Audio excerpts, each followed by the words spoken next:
आपण वाहिलेल्या शब्देने स्वतःचे अहित झाले तरी ती तो मोडीत नाही. शब्द दिलेला असेल तर तो शब्द मोडीत नाही. स्वर्गात जाणार असणारे जे लोक आहेत त्यांच्यामध्ये अद्भुत असणारं लक्षण कोणतं माहीत आहे? ते शब्दापासून हटत नाहीत हे लक्षण. ख्रिस्तावर विश्वास ठेवणाऱ्या बहिणींनो आणि भावांनो, तुमचं बोलणं होय तर होय किंवा नाही तर नाही असं असावं. शब्द बदलणं हे परमेश्वराला अजिबात आवडत नाही. योनाथान एक दिवस दाविदाशी बोलत असताना असं बोलू लागला. योनाथानाला ही गोष्ट समजलेली होती. शाऊल म्हणजे त्याचे वडील राजा होते, ते राज्य करीत होते. योनाथानाला ही गोष्ट समजली होती की माझे वडील राजा आहेत, त्यानंतर मलाच राजा झालं पाहिजे. परंतु परमेश्वराने दाविदाला राजा म्हणून निवडलेलं आहे. मी राजा बनू शकणार नाही. देवाच्या इच्छेप्रमाणे दाविदच राजा बनणार आहे. तर मी काय करायला पाहिजे? देवाच्या इच्छेच्या अधीन झालं पाहिजे. माझं लक्ष देऊन ऐका. शौलानंतर त्याचा मुलगा योनाथान हा राजा झाला पाहिजे होता. दाविदाच्या नंतर त्याचा पुत्र शल्मोन हा राजा झाला. साधारणपणे वडिलांच्या नंतर त्यांचा मुलगा राजा होत असतो. त्यावेळेला राजा म्हणून त्याची निवड करण्यात आलेली होती.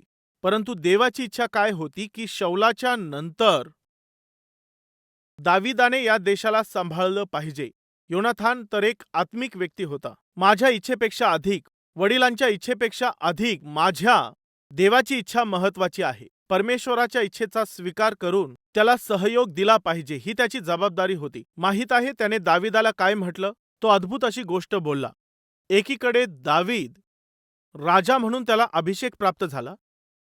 अशा परिस्थितीमध्ये योनाथान हा एक त्याचा चांगला मित्र होता आणि तो त्याचं भलं इच्छित असायचा. योनाथान यावेळेला कोणता विचार करत होता? असू शकतं की त्याचं एखादं स्थान असेल किंवा त्याचा एखादा हुद्दा असेल. काय मी तुझी सर्व संपत्ती बळकावून घेणार आहे?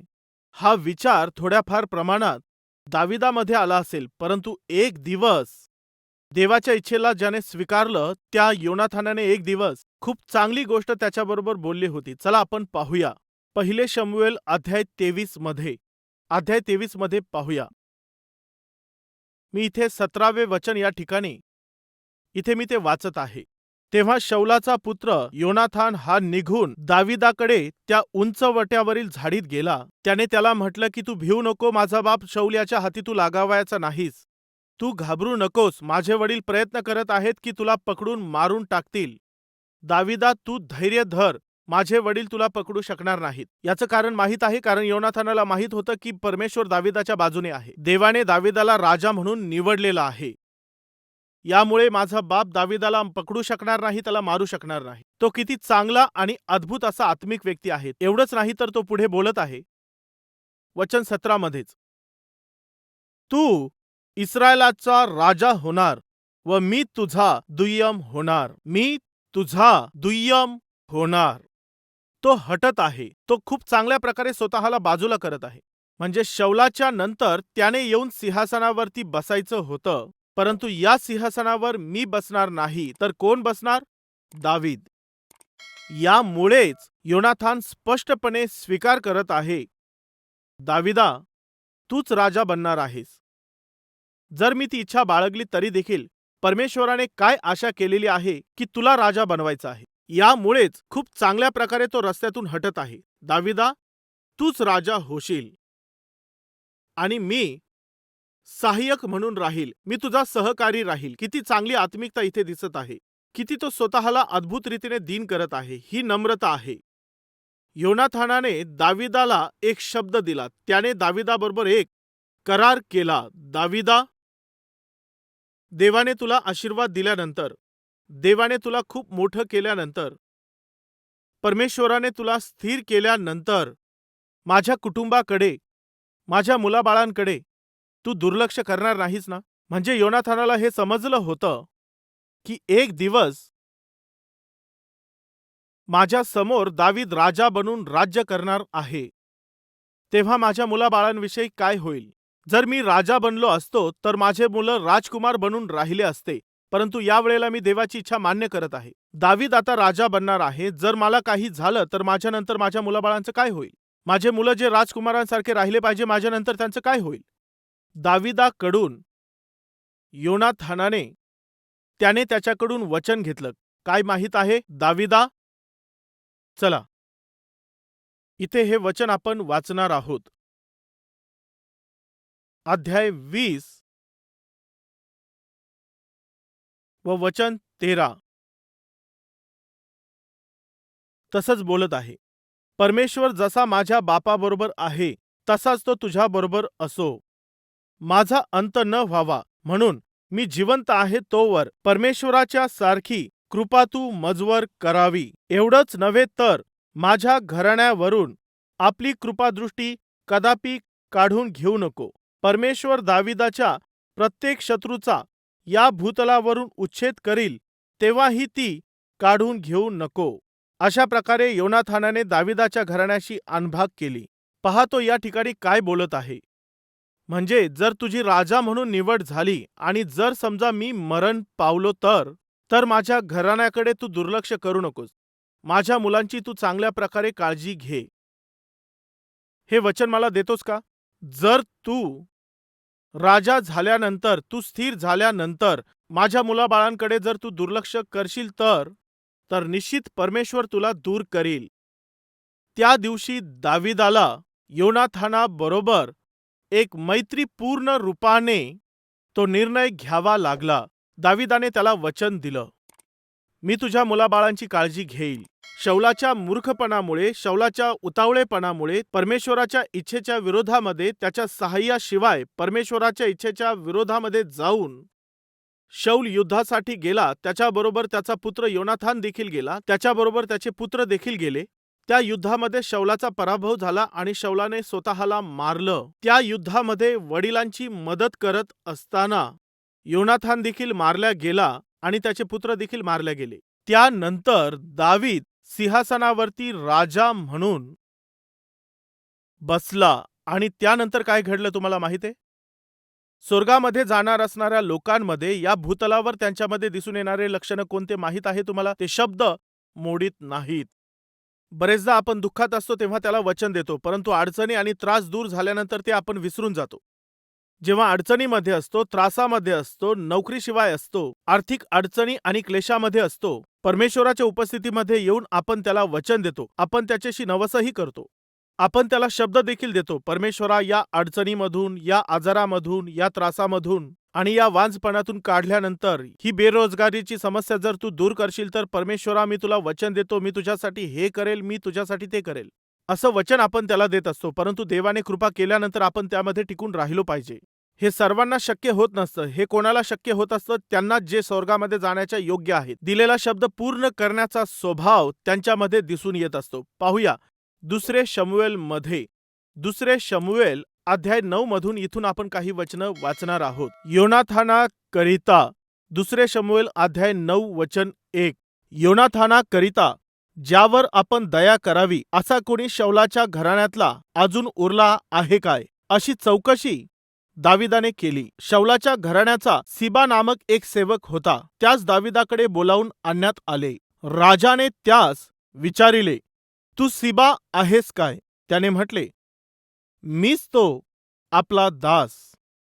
राजाने विचारिले, ज्यावर देवापित्यर्थ मी दया करावी असा कोणी? ऐका, देवाने ज्याप्रमाणे माझ्यावर दया केली असा कोणी शौलाच्या घराण्यातून अजून आहे काय, ज्याच्यावर मी देवापित्यर्थ दया करावी असं तो म्हणतो. पुढे सिबा राजास म्हणाला, योनाथानाचा एक पुत्र अजून आहे, त्याच्यावर दया करण्याचं वचन त्याने दिलं.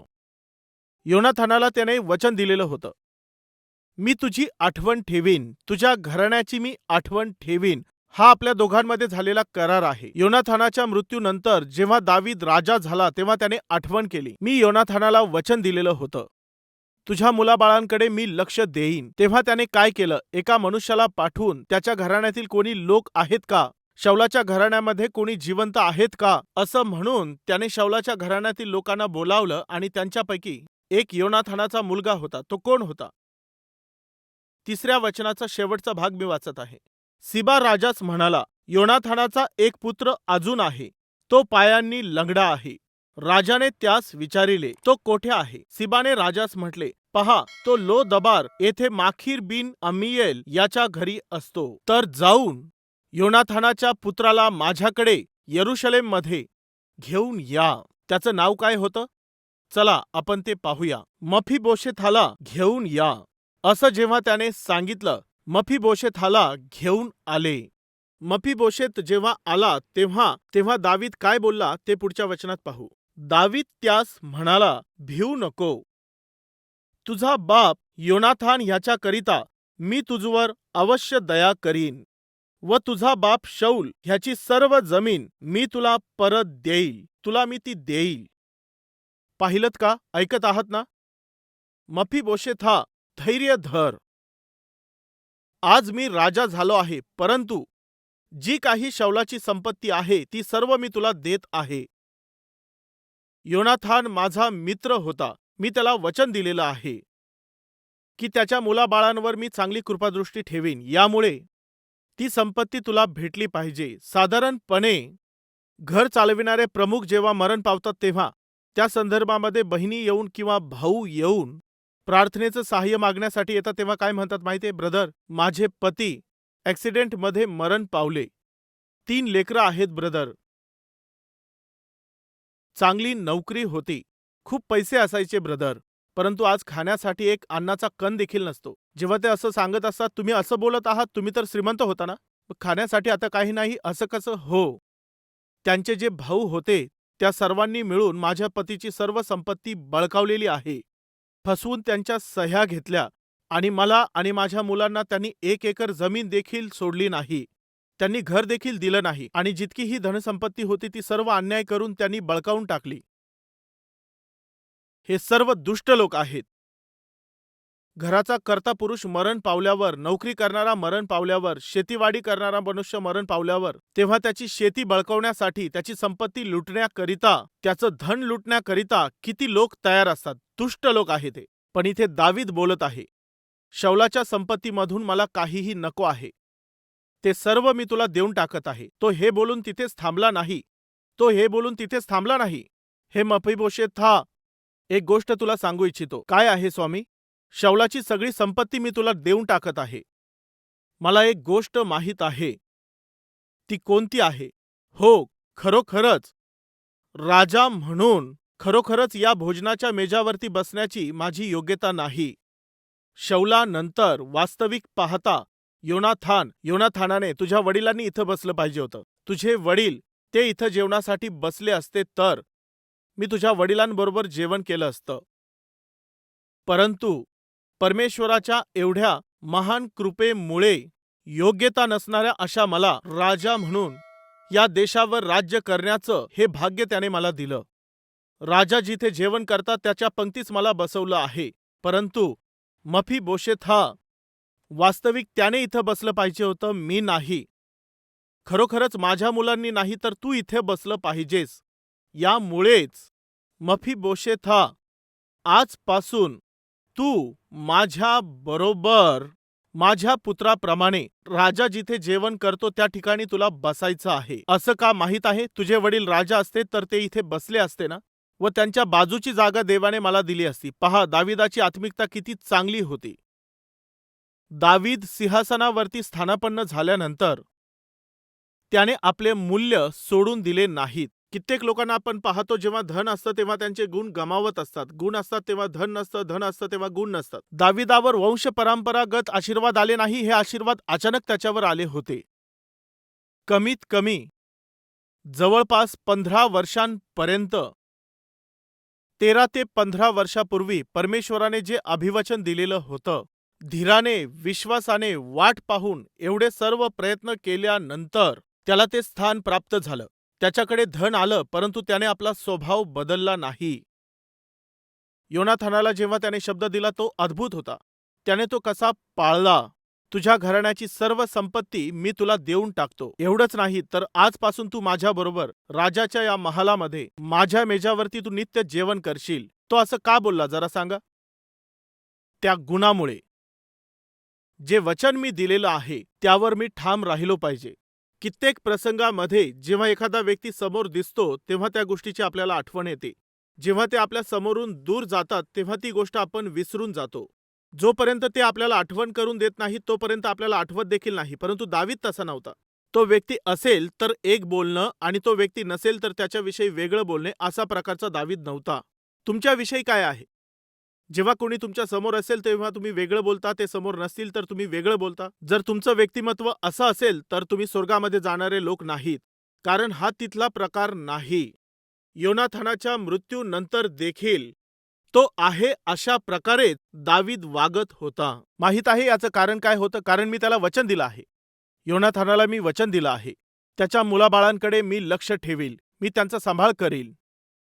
जेव्हा त्याने तसं केलं तेव्हा मफीबोशेथाचं बोलणं तर फारच अद्भुत असं होतं. त्याने काय म्हटलं तर चला त्याविषयी इथे वाचूया. मफीबोशेथा, तू नित्य माझ्या पंक्तीस भोजन करावे, हे एका दिवसासाठी नाही तर कायम स्वरूपी. मूड चांगला आहे यामुळे नाही. कित्येक वेळेला कित्येक लोकांचा जेव्हा मूड चांगला असतो तेव्हा ते चांगलं बोलत असतात. मूड चांगला असेल तर बोलण्याची पद्धत, त्यांचे हावभाव, त्यांचा व्यवहार सर्व काही चांगलं असतं. साधारणपणे आपण काय बोलत असतो माहिती अशांना, आज कोणता दिवस आहे? सोमवार आहे का? शनिवार आहे का? किंवा मग गुरुवार आहे का? असं का बोलतात? कारण तो दिवस आपल्या लक्षात असतो. कारण प्रत्येक दिवशी तुम्ही तसे नसता. काही लोक असेच असतात. काही प्रसंगात असे असतात ते त्या ठिकाणी खूप आनंदी असतात, खूप आनंदात राहतात. काही वेळानंतर पुन्हा ते पूर्वीसारखेच जगतात. दावीद अशा प्रकारचा नव्हता. भाऊ आणि बहिणींनो, काय तुम्ही ऐकत आहात? क्षणाक्षणाला तुमचा मूड बदलणं, थोड्या थोड्या गोष्टी तुमचा स्वभाव बदलणं, थोड्या थोड्या बाबतीमध्ये तुमचं बोलणं बदलणं, असं जर असेल तर स्वर्गात जाणाऱ्यांच्या लिस्टमध्ये तुमचं नाव नसेल. यानंतर एक गोष्ट आहे की मफीबोशेत हा न घाबरता तिथे राहू लागतो. स्वर्गामध्ये जाणाऱ्या लोकांचं वैशिष्ट्य कोणतं असतं तुम्हाला माहित आहे? स्थिरता. त्यांच्या बोलण्यामध्ये स्थिरता, त्यांच्या वागण्यात स्थिरता, व्यवहारामध्ये स्थिरपणा. हे स्वर्गामध्ये जाणाऱ्या लोकांमध्ये वैशिष्ट्य दिसून येत असतं. ते जळफळत नाहीत, ते कुरकुर करत नाहीत. असं म्हटलं नाही, आज माझा मूड चांगला आहे यामुळे माझ्याबरोबर जेवण कर. तो असं बोलत नाही. तो काय बोलत आहे? कायम स्वरूपी. एका दिवसासाठी नाही, तुझ्या मृत्यूपर्यंत, नाही तर माझ्या मरेपर्यंत माझ्याबरोबर तू जेवण करायचं आहेस. ही किती अद्भुत अशी गोष्ट आहे. ही किती अद्भुत अशी मैत्री आहे. हे किती अद्भुत असं समर्पण आहे. हे किती अद्भुत असे गुण आहेत, स्वभाव आहे, मूल्य आहेत. मी हेच तुम्हाला विचारत आहे की स्वर्गात जाणाऱ्या लोकांच्या जीवनामध्ये जे लक्षणं असतात ते तुमच्यामध्ये आहेत का? काय हे सर्व गुण तुमच्यामध्ये आढळून येतात का? एकदा जरा विचार करा.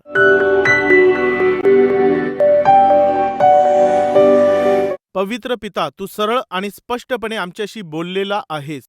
स्वर्गात जाणारे लोक या भूतलावर कसे असतात, कसे राहिले पाहिजे स्पष्टपणे सांगितलंस. देवा, जर तसे गुण आमच्यामध्ये नसतील तर त्या बाबतीमध्ये तू आमची मदत कर. प्रार्थना करत असणाऱ्या प्रत्येक व्यक्तीला तू दर्शन दे बापा. तू स्पष्टपणे आमच्याशी बोललेला आहेस. तुझी आम्ही स्तुती करतो, तुला धन्यवाद देतो. देवा, आमच्या देशाला आणि आमच्या राज्याला तू आशीर्वाद दे. या प्रार्थनेमध्ये जितकेही लोक आमच्याशी जुडलेले आहेत त्या सर्वांना तू आशीर्वाद दे. प्रभू येशू ख्रिस्ताच्या नावामध्ये ही प्रार्थना मागत आहे बापा. आमेन.